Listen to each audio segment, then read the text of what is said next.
اب سیدنا صدیق اکبر پاک کے دل و دماغ کے اندر نبی سرکار کی جو الفت و محبت کا انداز تھا، بڑا خوبصورت نرالا تھا۔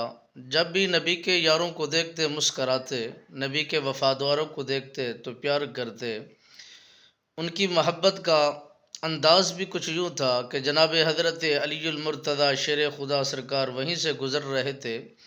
جناب سیدنا صدیق اکبر پاک ان کو دیکھ کر مسکرا رہے تھے۔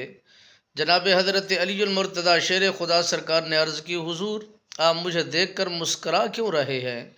آپ کس بات سے یہ مسکرانے کا ذوق لے رہے ہیں، اور کون سی ایسی بات مجھ میں دیکھی ہے جس کی وجہ سے آپ مسکرا رہے ہیں؟ جناب سیدنا صدیق اکبر پاک نے فرمایا، میں نے آقا نامدار صلی اللہ علیہ وسلم سرکار کی ذات ببرکات سے یہ سنا ہے۔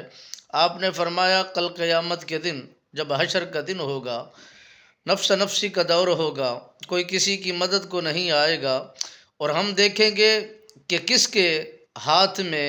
وہ رکا ہے جس کے دل و دماغ کے اندر عشق و علی المرتضیٰ شیر خدا سرکار ہے، اور جس کے دل و دماغ کے اندر حضرت علی المرتضیٰ شیر خدا سرکار کی الفت و محبت ہوگی، انہی کو ہم ٹکٹ دیں گے اور وہی ٹکٹ لے کر وہ جنت میں جائیں گے۔ تو حضرت علی المرتضیٰ شیر خدا سرکار نے عرض کی، حضور آپ نے ہمارے متعلق کچھ یوں بھی سنا ہے،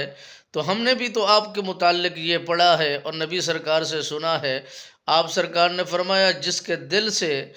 دل کے اندر میرے صدیق اکبر کی الفت و محبت نہیں ہوگا،